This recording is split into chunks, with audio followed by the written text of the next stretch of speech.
And, where do you go in the future? All right, you've got the Megasite, you've got the airport, you've got some other things happening, and I really believe that that what we got to do now is we've got to go after the cool factor, and the way to make Greensboro cool is to really activate your downtown. Downtown is the heart and soul of this community.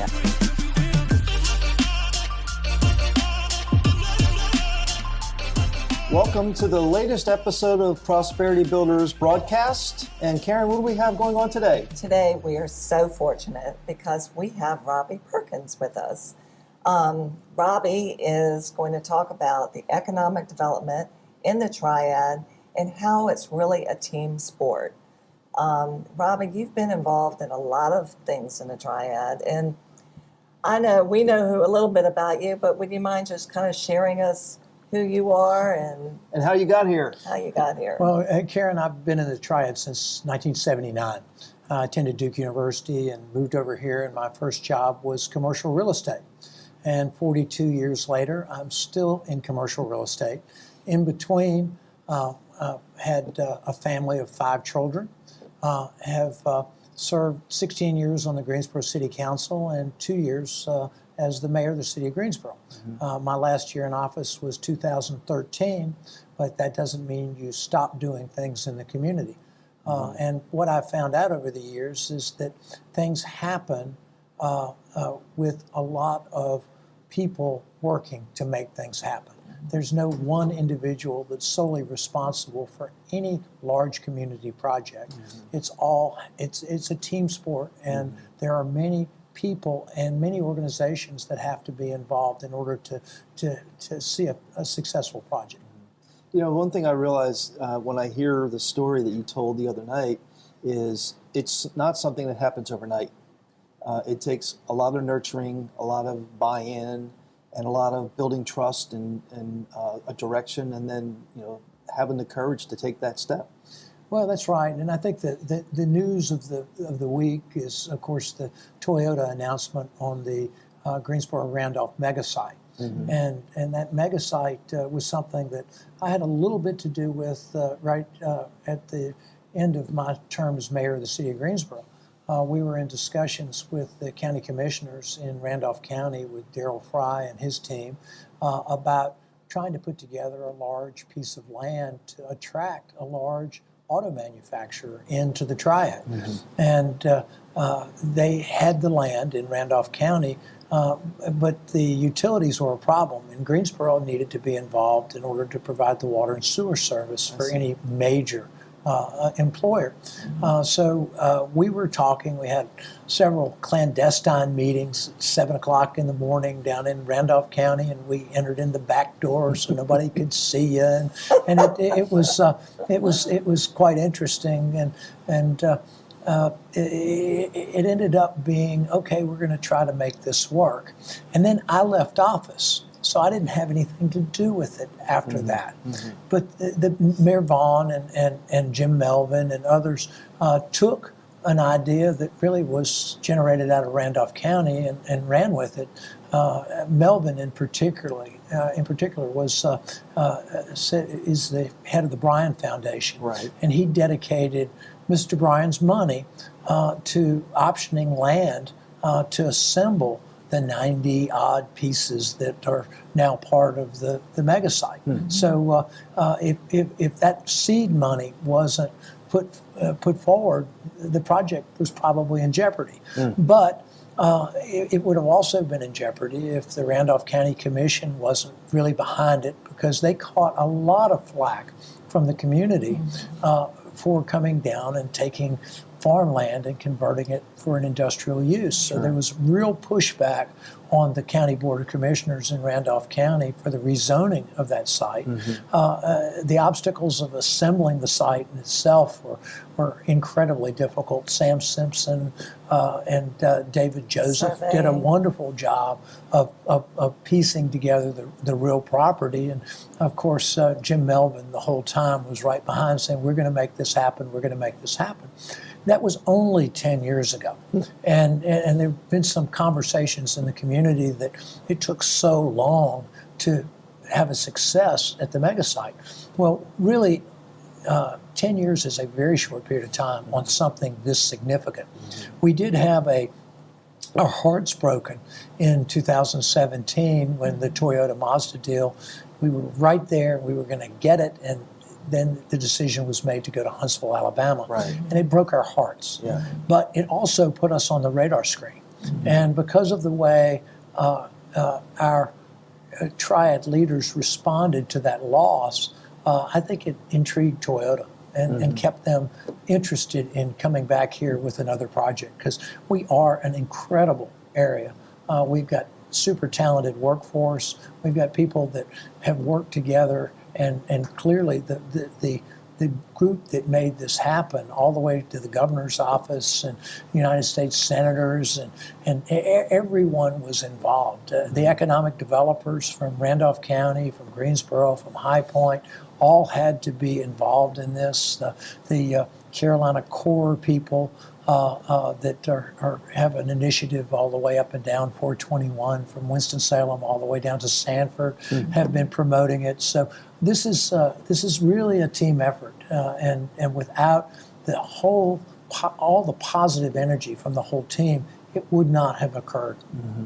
So somebody had to be the conduit to keep all those pieces of the puzzle together and moving in the right direction. How did that go down? Well, I think Jim Melvin is the constant factor throughout this whole period of time, throughout the 10 years, because he understood the potential, understood the vision for what had to happen. And of course, Darrell Fry, the commissioner, now chair of the Randolph Board of Commissioners, has been in regional public service for 40 years. When I was in politics as a city council person, as mayor, Darrell was the go-to guy in terms of regionalism for the whole triad.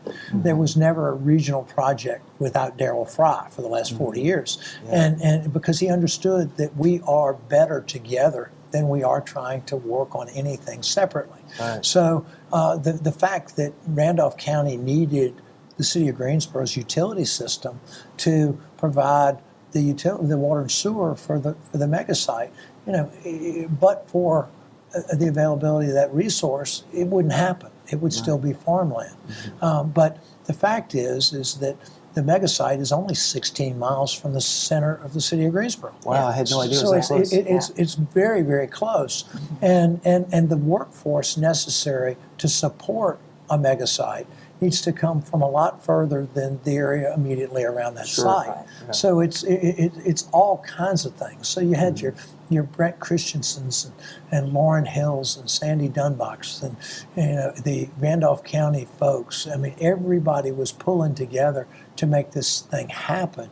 And there were obstacles on the site itself.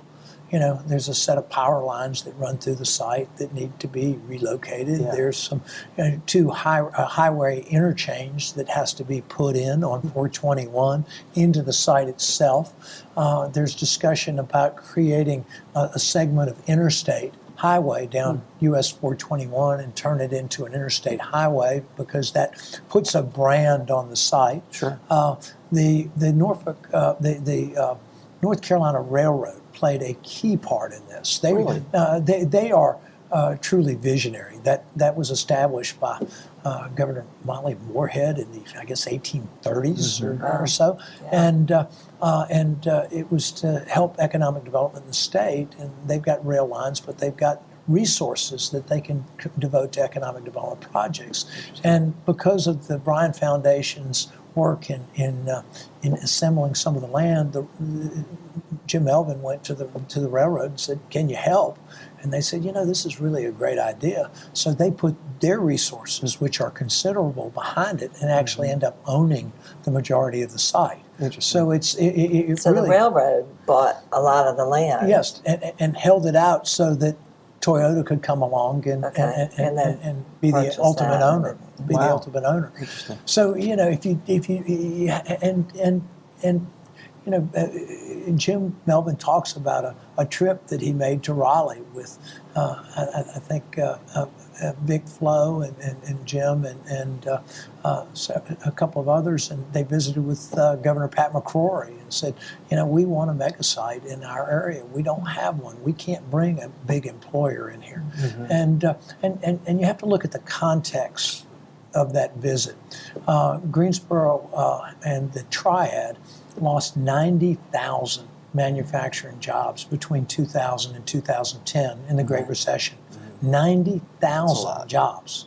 And it was one of the hardest hit regions in the country. Yeah. And in order to get up off the mat and really make progress, we needed something that could create thousands of jobs. Right. You could really try hard and work at the 10s and the 20s and the 5s, but we needed something significant to shoot for. Yeah. And to their credit, Jim Melvin and the railroad, they had a vision, and they didn't deviate from the goal, which was to land a major manufacturer. They didn't want to come in and split this site up and take anything that came along. They wanted something that would transform the region, and now we've got a cutting edge battery manufacturing facility going on that site that will be sending cutting edge, leading technology out of the Triad around the world to build the electric cars that And we that's all know going are to be coming. the state of the industry. State of the art. Cars State of the art. Yeah. And so they're using a portion of the site.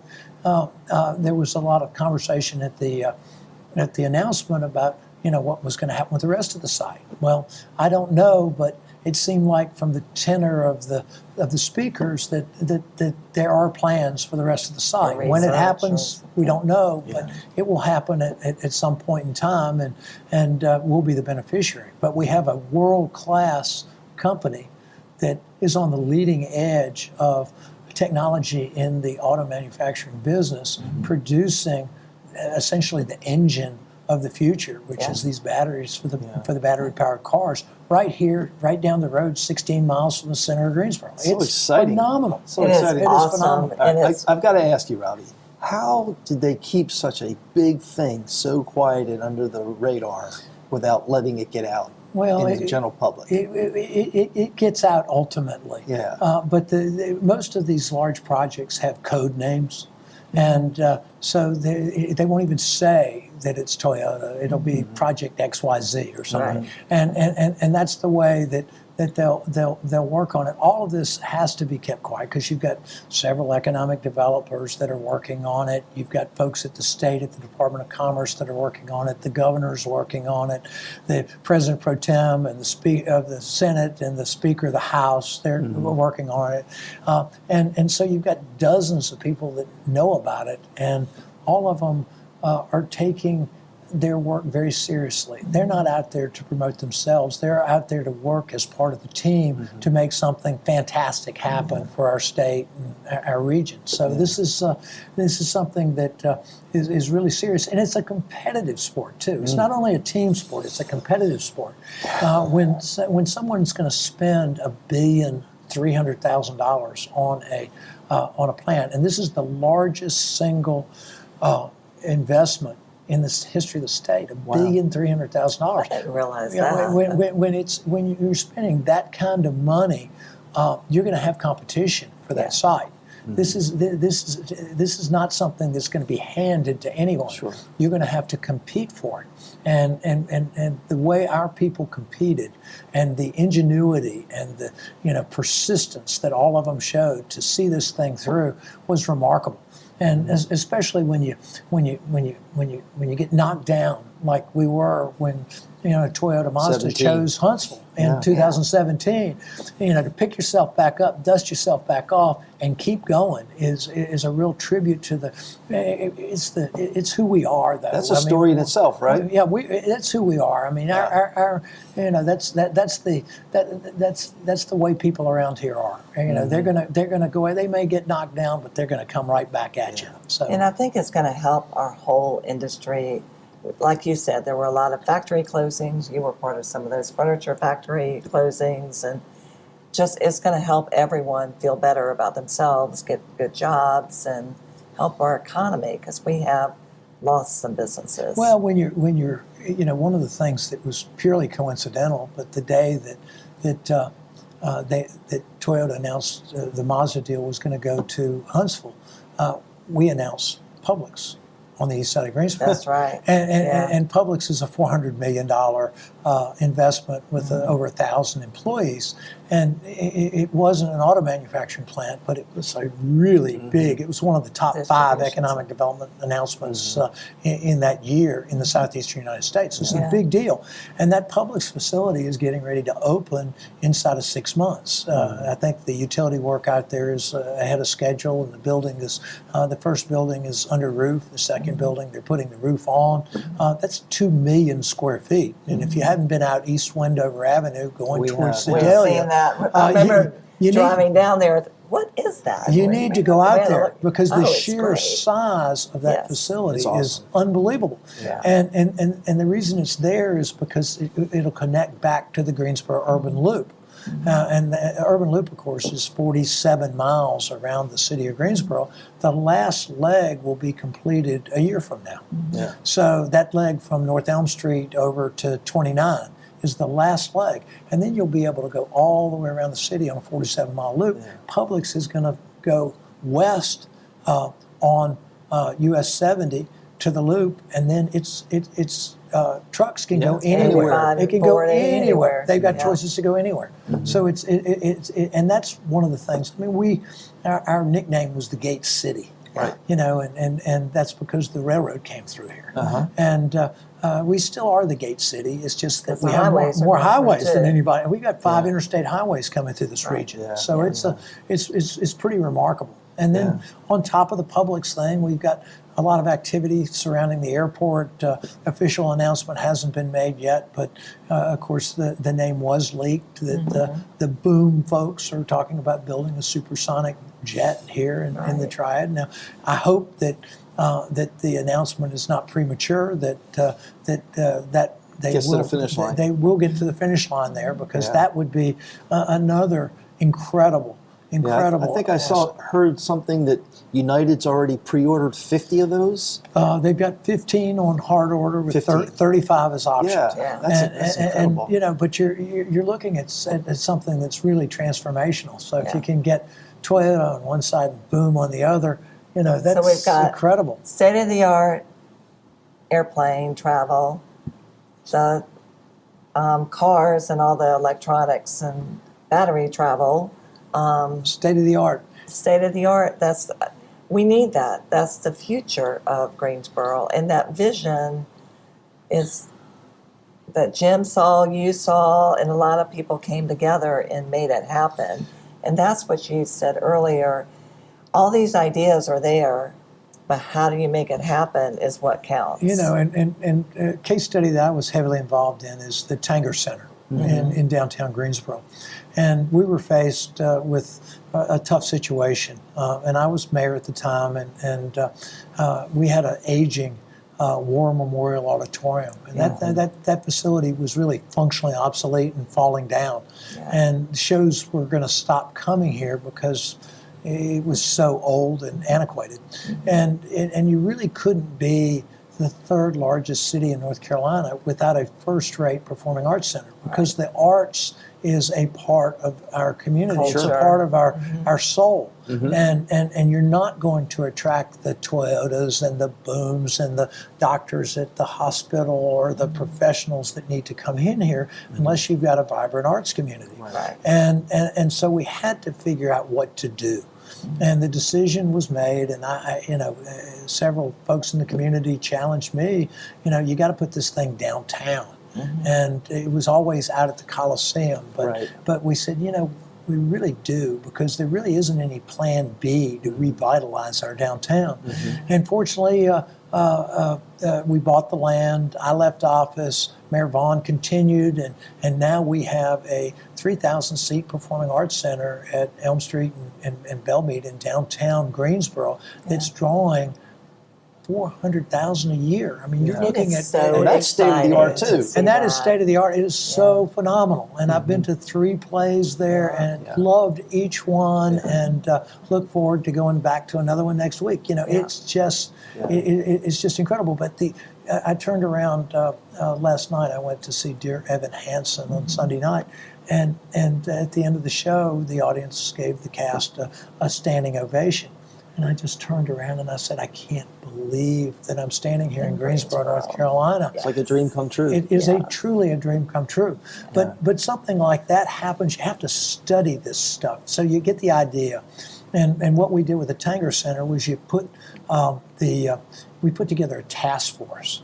And the task force was really spearheaded by the Community Foundation. They put the seed money in, and one of my close friends, Ross Harris, ran that task force. And they basically involved 4,000 community members as to what we as a community really wanted to do with our Performing Arts Center. And it was just an incredible effort.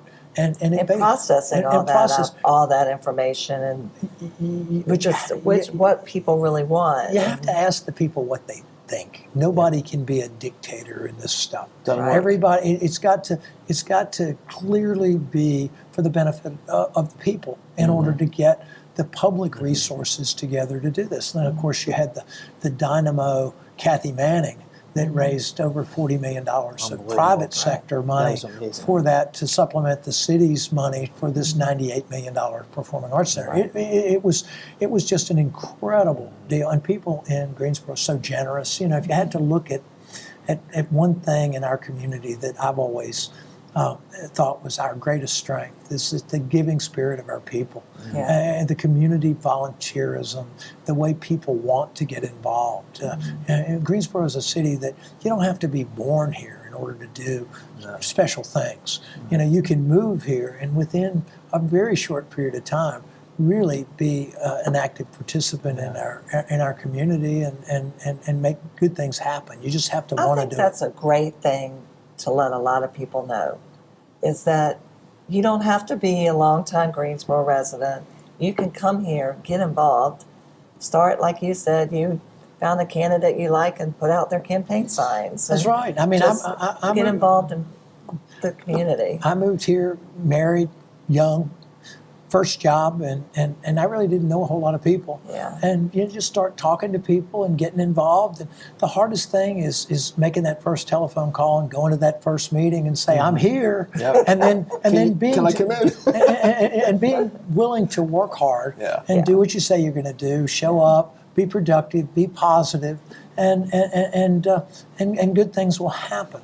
But this is a community of giving people and people that are receptive to good ideas, and they like people that work hard. Well, you know, Robbie, we had Andy Zimmerman on about one of our earlier episodes, and he made a comment. Of course, he's not a local guy either. He's a Northeasterner, and he said that his most successful buildings he's acquired and developed here are ones where he said, "Is this the right building? Am I doing the right thing for the community?"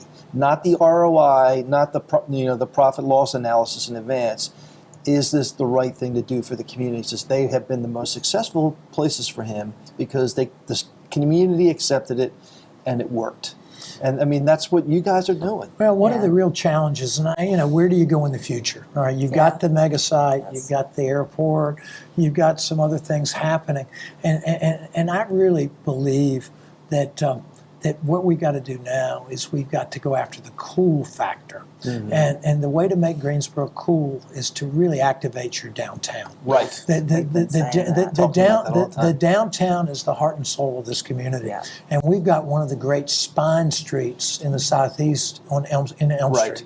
And we have to really dress that up. And yes, there's some buildings that are vacant on Elm Street, and you can use a carrot or you can use a boot.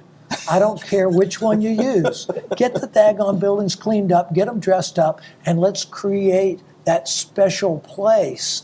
And you start creating cool in your community. Yeah. And all of a sudden, your young people are going to want to stay here, and they're going to want to move in here. And that spirit and that is contagious. Yeah. And you have you've got the Tanger Center, you've got the baseball stadium, you've got some employers. You're starting to see some real residential critical mass in our downtown. So how do you leverage off of this thing? You know, we really need to get our streets looking better. We need to use that streetscape bond money from 2016, put it to work. Let's get it looking good. But then we need to come up with some more ideas, and cool ought to be your gauge for how you make something a success. If we can make it cool. I mean, you look at some of the restaurants and the breweries and stuff here, they're really neat. They're some there. of the stuff They are, and there's so much fun to go to. There's so much fun to go to. Now, how do we leverage off that? How do we clean it up? How do we make it better? And if we concentrate on making our downtown even more special than it is today, that's going to accelerate the level of success that we have all around. It's going to enable us to recruit, both in the businesses that I've announced and the existing businesses. It's going to make people feel just, you know, it's your connection to your city. I'm so proud to be from Greensboro. I'm so proud to be from Greensboro and going to the Tanger Center. Well, we need about 10 more restaurants now. You know, the restaurants are full. We need some more restaurants. And believe it or not, we need some more hotels in downtown Greensboro. Because when you open that playbook and you see all of the people that participate in those shows, they're staying somewhere. And when you talk to the people that are at those places, they're coming. A lot of them are coming from somewhere else, Southern Virginia, and a lot of them are staying the night. They need places to eat. They need places to stay. So we've got a whole new round of exciting things that should happen in our downtown, and we've just got to have a little bit of vision, and then we got to have a plan, and then we got to execute. Well, that's the key, because there's a lot of people that will talk, but it's the executing that is the challenge, and you've done a great job, and I really do appreciate all your efforts and time and putting into and executing and getting some of these things done. Well, thank you so much. You know, life is kind of something that you go through, and if you put something back into it, leave it a better place, then you've had a successful life. And I hope that you know, I hope I've got a few more things left to do, but. Well, keep it up, Robbie. You're making our job. We're real estate agents. The more of that kind of thing you do, the more people want to come to Greensboro. We're very grateful for what you're doing. Listen, we just got to get you some houses. You know, we do. We need a few of those. We need a few houses, but certainly I think we're coming with that too. It's you know, Greensboro is moving in the right direction. No question about it. Well, Robbie, we can't thank you enough for the time you've given us today, and really the enlightenment. I mean, this is what people need to know about the exciting things that are going on in this town, and the founders of this to make it happen. And it's a great appreciation on our part to thank you for what you've done. Well, you're very welcome. You know, Stephen Tanger, when he talked to the group of donors about the Performing Arts Center, he said Greens boring is now going to be Greens booming. I love it. And I think Greens booming ought to be our slogan Greens from here on out. We're going to try that. I like that. Greens That's booming. awesome. That's great. Well, thank you. You're very welcome. Enjoyed being here with you. All right. Listen, everybody, thanks for catching up with us, and we look forward to seeing you in the next episode, and have a great day.